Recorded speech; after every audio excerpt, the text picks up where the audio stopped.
9వ తరగతి గద్య భాగం 2వ పాఠమైనటువంటి రంగస్థలం పాఠ్యాంశంలోని వ్యాకరణాంశాలను మనం ఈ వీడియోలో పరిశీలిద్దాం. వ్యాకరణాంశాల్లో సంధులు, దీనిలో ఒక ప్రత్యేకంగా మనకు ఒక సంధిని ఇవ్వటం జరిగింది. రుగాగమ సంధి, రు ఆగమ సంధి. జాగ్రత్తగా గమనించండి. రు ఆగమంగా వచ్చేటువంటి సంధి రు ఆగమ సంధి. ఆగమం అంటే రావటం. రు అనేటువంటిది ఆగమంగా వచ్చేటువంటి సంధి రుగాగమ సంధి. ఇక్కడ ఒక 4 పదాలు ఇవ్వటం జరిగింది. 4 పదాలను విడదీశాడు, పరిశీలిద్దాం. పదాలు వచ్చేసరికి పేదరాలు, బేదరాలు, బాలెంతరాలు, మనుమరాలు. పేదరాలు విడదీశాడు. పేదరాలు పేద ప్లస్ ఆలు, బేదరాలు బీద ఆలు, బాలెంతరాలు బాలెంత ప్లస్ ఆలు, మనుమరాలు మనుమ ప్లస్ ఆలు. పై ఉదాహరణల్లో పూర్వపదాలుగా, పూర్వపదాలంటే 1వ పదం అన్నమాట, మొదటి పదం. పూర్వపదాలుగా పేద, బీద, బాలింత, మనుమ, అవే కదా ఉంది. పేద, బీద, బాలింత, మనుమ అనేటువంటివి పూర్వపదాలుగా అనే పదాలు ఉన్నాయి. పరపదంగా అంటే 2వ పదంగా, పరపదంగా ఆలు, పరపదంగా ఆలు అనేటువంటి శబ్దం ఉంది. పరపదంగా ఆలు అనేటువంటి శబ్దం ఉన్నది. కాబట్టి ఇలా పూర్వపదంగా పేద, బీద, బాలింత, మనుమ అనేటువంటి పదాలుండి పరపదంగా ఆలు అనేటువంటి పదం ఉండటం జరిగింది. సూత్రం, 1వ సూత్రం. ఈ కర్మధారయానికి మన రుగాగమ సంధికి సంబంధించి 1వ సూత్రం. కర్మధారయ సమాసంలో పేదాది శబ్దములకు, ఇది గుర్తుంచుకోవాలి, కర్మధారయ సమాసంలోని పేదాది శబ్దములకు ఆలు శబ్దము పరమైతే రుగాగమం వస్తుంది. కర్మధారయ సమాస పదాలైనటువంటి వీటిల్లో పేదాది శబ్దాలకు ఆలు శబ్దం పరమైతే రుగాగమం వస్తుంది. ఇక్కడ పేదాదులు, పేదాది శబ్దాలంటే ఇక్కడ ఇచ్చాడు, గమనించండి.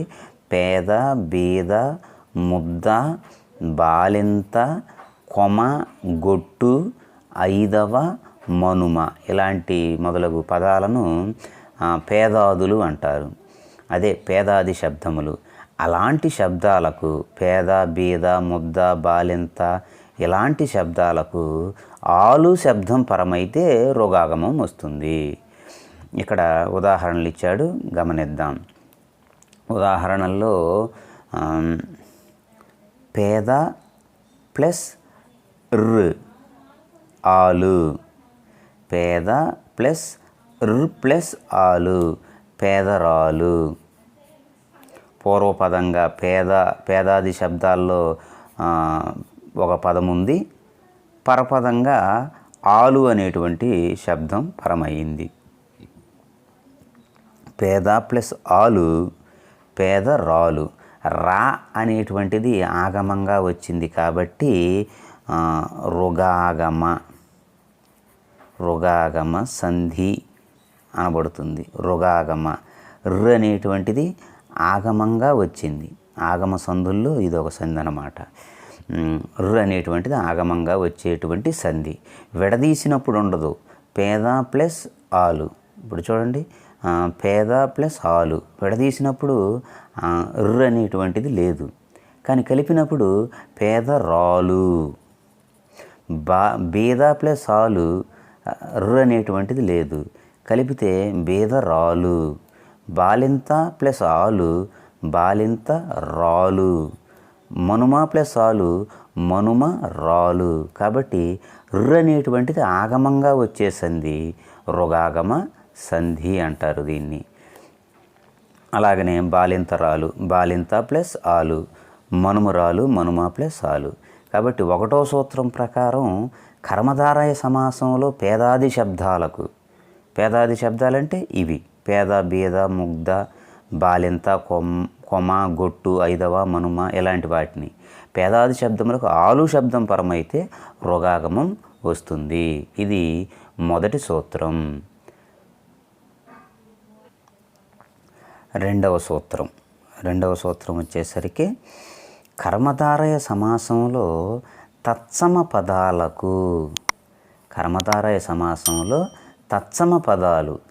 పదాలంటే ప్రకృతులు అన్నమాట. అంటే సంస్కృతానికి సమమైనటువంటి పదాలకు తత్సమ పదాలకు ఆలు శబ్దం పరమైతే పూర్వపదం చివర ఉన్న అత్వానికి ఉత్వం మరియు రుగాగమం వస్తాయి.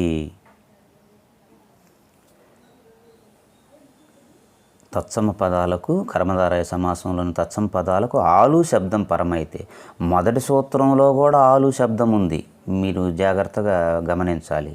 రెండవ సూత్రంలో కూడా ఆలు శబ్దం ఉంది. ఏదేమైనా ఆలు అనేటువంటిది మరి రెండిట్లో కూడా సాధారణంగా వచ్చేటువంటి పరపదం అన్నమాట.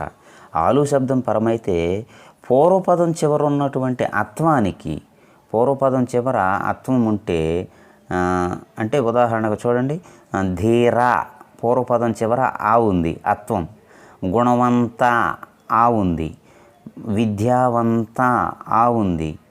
ఇట్లా పూర్వపదం చివర ఉన్నటువంటి అత్వానికి ఉత్వం వస్తుంది. అంటే కలిపినప్పుడు ఇక్కడ అత్వం పూర్వపదం చివరిలో అత్వం ఉంది కదా, ఈ అత్వానికి బదులుగా ఉత్వం వస్తుంది. ధీరా ప్లస్ ఆలు ధీరు ఉత్వం అనేటువంటిది వస్తుంది, మరియు రుగాగం కూడా వస్తుంది. అది ఈ సూత్రం యొక్క అర్థం.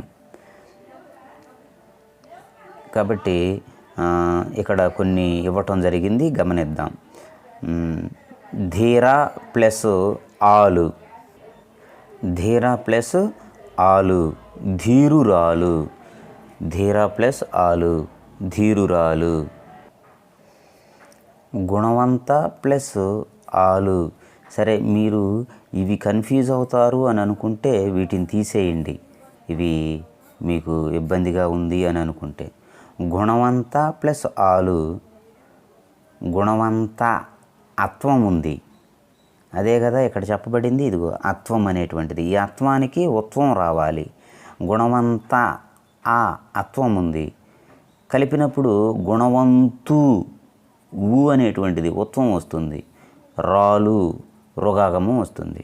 గుణవంత ప్లస్ ఆలు గుణవంతురాలు, విద్యావంత ప్లస్ ఆలు విద్యావంతురాలు, శ్రీమంత ప్లస్ ఆలు శ్రీమంతురాలు, అసాధ్య ప్లస్ ఆలు అసాధ్యురాలు. పూర్వపదమైన తత్సమానికి అకారమునకు ఓకారం వచ్చింది, ఇది గమనించాలి. ఇక్కడ వీటిల్లో పూర్వపదం చివరిలో అకారం ఉంది ప్రతి దాంట్లో. ధీర, గుణవంత, విద్యావంత, శ్రీమంత, అసాధ్య అత్వం ఉంది. కలిపినప్పుడు ఓకారం వచ్చింది. ధీర అనేది ధీరు, గుణవంత గుణవంతు, విద్యావంత విద్యావంతు, శ్రీమంత శ్రీమంతు, అట్లా అసాధ్య అసాధ్యు. దీనిని రుగాగమ సంధి అంటారు. కాబట్టి మొదటి సూత్రమైనా రెండవ సూత్రంలోనైనా ఆలు శబ్దం ఖచ్చితంగా వస్తుంది. మొదటి సూత్రంలోనేమో పేదాది శబ్దాలకు అంటే పేద బీద ముద్ద బాలింత మనుమ ఇలాంటి పదాలకు, ఈ పేదాది శబ్దాలకు ఆలు శబ్దం పరమైతే రుగాగమం వచ్చింది. రెండవ సూత్రంలోనేమో తత్సమ పదాలకు కర్మధారయ సమాసంలోని తత్సమ పదాలకు ఆలు శబ్దం పరమైతే పూర్వపదం చివర ఉన్న అత్వానికి ఉత్వం మరియు రుగాగమం, ఈ రెండు వస్తాయి. ఇవి రుగాగమ సంధి పదాలు. మనం ఒకసారి ఇప్పుడు వరకు చెప్పుకున్నటువంటి పదాలను పునఃపరిశీలన చేద్దాం. ఈ పాఠంలో ఇవ్వబడినటువంటి రుగాగమ సంధికి సంబంధించి మరి కొన్ని పదాలను మనం పరిశీలిద్దామండి. ఇందాక మనం నేర్చుకున్నటువంటి పదాలే ఇవన్నీ కూడా, కొత్తవేమీ కాదు. రుగాగమ సంధి మనం మొదట్లోనే చెప్పుకున్నాం. ర్ అనేటువంటిది లేదా రు అనేటువంటిది ఆగమంగా వచ్చేటువంటి సంధి, దాన్ని రుగాగమ సంధి అంటారు. అంటే విడదీసినప్పుడు, కలిపినప్పుడు రు అనేటువంటిది ఉంటుంది, విడదీసినప్పుడు ఉండదన్నమాట. ఇక్కడ కొన్ని పదాలు ఇచ్చాడు, గమనిద్దాం. పేదరాలు విడదీయమన్నాడు. పేదరాలు, పేద ప్లస్ ఆలు. బేదరాలు, బేద ప్లస్ ఆలు. బాలింతరాలు, బాలెంత ప్లస్ ఆలు. మనుమరాలు, మనుమ ప్లస్ ఆలు. మీరు గమనించినట్లయితే పూర్వపదంలో పేదాది శబ్దాలు ఉన్నాయి. పేద, బేద, బాలెంత, మనుమ ఇలాంటి వాటిని పేదాది శబ్దాలు అంటామని చెప్పుకున్నాం. కాబట్టి పూర్వపదంలో పేదాది శబ్దాలు ఉన్నాయి. పరపదంలో ఆలు శబ్దం పరమయ్యింది. కాబట్టి కలిపినప్పుడు రు అనేటువంటిది ఆగమంగా వచ్చి రుగాగమ సంధి అయ్యింది. ఇక్కడ కొన్ని పదాలను విడదీసి ఇచ్చాడు, వాటిని కలిపి రాద్దాండి. ధీర ప్లస్ ఆలు. ధీర రెండో సూత్రం చెప్పుకున్నాం కదా ఇందాక. కర్మధారయ సమాసంలోని తత్సమ పదాలకు ఆలు శబ్దం పరమైతే పూర్వపదం చివర ఉన్నటువంటి అకారం అత్వానికి కలిపినప్పుడు ఉత్వం అనేటువంటిది వస్తుందని. ధీరా ప్లస్ ఆలు ధీరు, ధీరురాలు. గుణవంత అత్వం ఉంది. గుణవంత ప్లస్ ఆలు గుణవంతు, ఉత్వం రావాలి. గుణవంతు రాలు. విద్యావంత ప్లస్ ఆలు విద్యావంతు, విద్యావంతు రాలు. శ్రీమంత ప్లస్ ఆలు శ్రీమంతు రాలు. అసాధ్య ప్లస్ ఆలు అసాధ్యురాలు. కాబట్టి మనం ఈ పదాలన్నింటిని పరిశీలించినప్పుడు పరపదంగా ఆలు అనేటువంటిది ఖచ్చితంగా వచ్చేటువంటి సంధి. ఒక మాటలో చెప్పుకోవాలంటే ఇది ఈ పదాలన్నీ కూడా స్త్రీవాచక పదాలు. స్త్రీవాచక పదాలు అంటే స్త్రీ సంబోధవాచక పదాలు అన్నమాట. పేదరాలు స్త్రీనే కదా. బేదరాలు, బాలింతరాలు, మనుమరాలు, ధీరురాలు, గుణవంతురాలు, విద్యావంతురాలు, శ్రీమంతురాలు, అసాధ్యురాలు. కాబట్టి స్త్రీవాచక పదాలైనటువంటివి ఇవి అన్నమాట. రుగాగమ సంధి అంతా కూడా స్త్రీవాచక పదాల కింద మనం చెప్పుకోవచ్చు. అలాగనే క్రింది పదాలను విడదీసి సంధి పేర్లు రాయండి అన్నాడు. ఇక్కడ ఒక 3 పదాలు ఇచ్చాడు, విడదీయమన్నాడు. పూర్వపదం, పరపదం, సంధి పేరు. వీటిలో ఒకటవది లోకానుభవం. మొదటి పదం వచ్చేసరికి లోకానుభవం. లోక ప్లస్ అనుభవం. ఇది సవర్ణ దీర్ఘ సంధి. సవర్ణ దీర్ఘ సంధి. సవర్ణ దీర్ఘ సంధికి చెందినటువంటి పదం లోకానుభవం అనేటువంటిది. అలాగనే 2 అత్యుత్తమం. అతి ప్లస్ ఉత్తమం. అతి ప్లస్ ఉత్తమం. ఇది యణాదేశ సంధి. యణాదేశ సంధి. 3 మూకాభినయం. మూకాభినయం. మూక అభినయం. మూక ప్లస్ అభినయం. ఇది కూడా సవర్ణ దీర్ఘ సంధి. ఈసారి ఎప్పుడైనా మనకి ఈ సంధులు వివరణ వచ్చినప్పుడు వాటి గురించి మరింత వివరం తెలుసుకుందాం అండి. సమాసాలు. క్రింది పదాలు చదవండి. విగ్రహవాక్యం తెలిపి ఏ సమాసమో రాయండి. వీటికి విగ్రహవాక్యం రాయమంటున్నాడు, సమాసం పేరు రాయమంటున్నాడు. 1 పార్వతీ పరిణయం. పార్వతీ పరిణయం. పార్వతి యొక్క పరిణయం. పార్వతి యొక్క.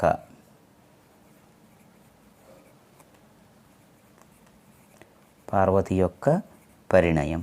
కిన్కున్ యొక్క లోపల షష్ఠీ తత్పురుష సమాసం. షష్ఠీ తత్పురుష. షష్ఠీ తత్పురుష సమాసం. షష్ఠీ తత్పురుష సమాసం. 2 25 సంవత్సరాలు. 25 అను సంఖ్య గల. 25 అను సంఖ్య గల సంవత్సరాలు. 25 అను సంఖ్య గల సంవత్సరాలు. సంఖ్య వస్తే ద్విగు సమాసం. ద్విగు సమాసం. సంఖ్యావాచకం ద్విగు అనబడును. ద్విగు సమాసం. 2 జడలు, 2 అను సంఖ్య గల జడలు. 5 రోజులు, 5 అను సంఖ్య గల రోజులు. అట్లా అన్నమాట. యుగ కవి. యుగ కవి. విగ్రహవాక్యం యుగకర్త అయిన కవి. యుగకర్త అయిన కవి అని అర్థం. యుగ కవి. విశేషణ పూర్వపద కర్మధారయ సమాసం. విశేషణ పూర్తిగా రాయట్లేదు. పూర్వపద కర్మధారయ సమాసం. యుగ కవి అని శ్రీశ్రీ గురించి అన్నాడు కదా.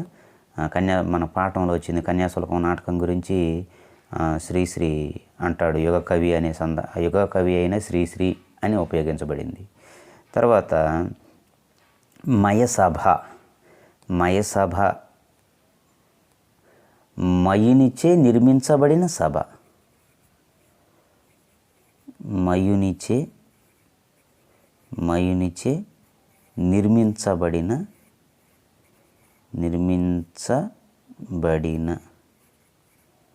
మయునిచే నిర్మించబడిన సభ.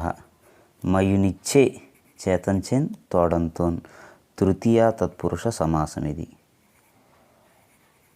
తృతీయ తత్పురుష.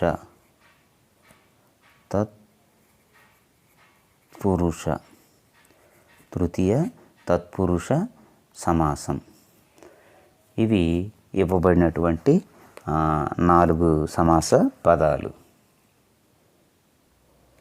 అలాగనే మరి ఇక్కడ కొన్ని వాక్యాలు ఇవ్వటం జరిగింది. క్రింది సంశ్లిష్ట వాక్యాలను సామాన్య వాక్యాలుగా మార్చి రాయండి అన్నాడు. మనం గతంలో దీనికి ముందున్నటువంటి పాఠంలో, మొదటి పాఠంలో మనం కొన్ని చెప్పుకున్నాం. సామాన్య వాక్యాలను సంశ్లిష్ట వాక్యాలుగా మార్చి రాయటం, సామాన్య వాక్యాలను సంయుక్త వాక్యాలుగా మార్చి రాయటం వివరంగా చెప్పుకున్నాం. 1వ పాఠానికి సంబంధించి ఇల్లలకగానే అనేటువంటి పాఠంలో దాని వివరం ఉంది, గమనించండి. సంశ్లిష్ట వాక్యాలను సామాన్య వాక్యాలుగా మార్చి రాయమన్నాడు. సహజంగా సంశ్లిష్ట వాక్యంలో మనకేమొస్తుందని చెప్పుకున్నాం? అసమాపక క్రియ. అసమాపక క్రియ వస్తుంది అని తెలియజేసుకున్నాం. అసమాపక క్రియ ఉంటుంది ఖచ్చితంగా. శైలజ సైకిల్ తొక్కుతూ పాట పాడుతున్నది. ఇది అసమాపక క్రియ వచ్చింది కాబట్టి ఇది సంశ్లిష్ట వాక్యం. ఈ సంశ్లిష్ట వాక్యాన్ని సామాన్య వాక్యాలుగా మార్చమన్నాడు. 2 సామాన్య వాక్యాలను చేయమన్నాడు. సంశ్లిష్ట వాక్యాల్లో ఒకటి, శైలజ సైకిల్ తొక్కుతూ పాట పాడుతున్నది. ఇది సంశ్లిష్ట వాక్యం, ఎందుకంటే అసమాపక క్రియ ఉంది కాబట్టి.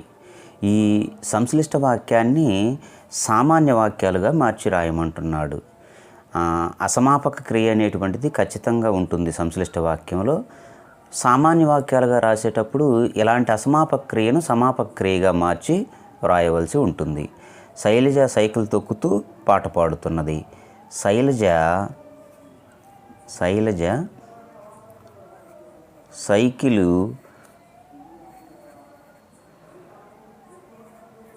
తొక్కుతుంది. శైలజ సైకిల్ తొక్కుతుంది. శైలజ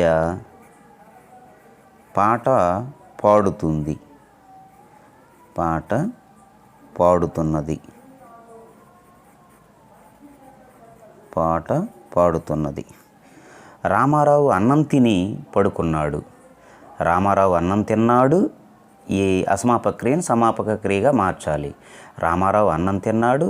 రామారావు పడుకున్నాడు. రామారావు అన్నం తిన్నాడు. ఇది ఒక సామాన్య వాక్యం. రామారావు పడుకున్నాడు. ఇది ఒక సామాన్య వాక్యం. సీతమ్మ బట్టలు ఉతికి ఆరవేసింది. సీతమ్మ బట్టలు ఉతికింది. సీతమ్మ బట్టలు ఉతికింది. సీతమ్మ బట్టలు ఆరవేసింది. బట్టలు ఆరవేసింది. శశిధర్ పరిగెత్తి అలసిపోయాడు. శశిధర్ పరిగెత్తాడు. శశిధర్ అలసిపోయాడు. 2 సామాన్య వాక్యాలుగా మారిస్తే శశిధర్ పరుగెత్తాడు. శశిధర్ పరుగెత్తాడు. శశిధర్ అలసిపోయాడు. అలసిపోయాడు. ఈ విధంగా సంశ్లిష్ట వాక్యం ఇచ్చినప్పుడు మరి వాటిని 2 సామాన్య వాక్యాలుగా మార్చి రాయవచ్చు. స్వభావోక్తి అలంకారం. ఇక్కడ ఒక అలంకారం ఇవ్వటం జరిగింది, స్వభావోక్తి అలంకారం. ఈ స్వభావోక్తి అలంకారం అంటే ఏమిటో తెలుసుకుందాం అండి. ఒక ఉదాహరణ ఇచ్చాడు, గమనించండి. జింకలు బిత్తర చూపులు చూస్తూ చెవులు నిగిడ్చి చెంగు చెంగున గెంతుతున్నాయి. జింకలు బిత్తర చూపులు చూస్తూ చెవులు నిగిడ్చి చెంగు చెంగున గెంతుతున్నాయి. ఇవ్వబడినటువంటి అలంకారంలో, ఈ ఉదాహరణలో జింకలు ఏం చేస్తాయో, జింకల యొక్క స్వభావం ఏమిటో వివరించాడు. ప్రత్యేకంగా కొత్తగా వర్ణించిందైతే ఏమి లేదు, కానీ జింకల యొక్క సహజ స్థితిని వర్ణించాడు. సహజంగా జింకలు బిత్తర చూపులు చూస్తాయి. అన్ని జంతువులు చూసినట్లు కాకుండా బిత్తర చూపులు చూస్తాయి. చెవులు నిగిడుస్తాయి, అంటే 2 చెవులను పైకి నిక్కబొడిచేటట్లుగా చేస్తాయి. అన్ని జంతువుల్లా కాకుండా చెంగు చెంగున గెంతుతాయి. ఒకేసారి 4 పాదాలు లేపి అలా ముందుకెళ్తుంటాయి. అంటే జింకలు పరిగెత్తేటప్పుడు, భయపడేటప్పుడు ఏ విధంగా ఉంటుందో వర్ణించాడు. సహజంగా వాటి స్వభావాన్ని ఉన్నట్లుగానే వర్ణించాడనమాట. వివరణ. పై వాక్యంలో జింకల స్వభావ సిద్ధమైన స్థితిని ఉన్నట్లుగా వర్ణించి చెప్పారు. స్వభావ సిద్ధమైన స్థితిని, జింకల యొక్క స్వభావాన్ని ఉన్నట్లుగా వర్ణించి చెప్పారు. లక్షణం అంటే ఈ స్వభావోక్తి అలంకారం అంటే ఏమిటో నిర్వచనం లేదా లక్షణం అంటారు. జాతి, గుణ, క్రియలను ఉన్నట్లుగా మనోహరంగా వర్ణించి చెబితే దానిని స్వభావోక్తి అలంకారం అంటారు. ఇది స్వభావోక్తి అలంకారం అంటే ఏమిటనే దానికి లక్షణం ఏమిటంటే ఉన్నవి ఉన్నట్లుగా, ఉన్నవి ఉన్నట్లుగా మనోహరంగా చెబితే చాలు, దాన్ని స్వభావోక్తి అలంకారం అంటారు.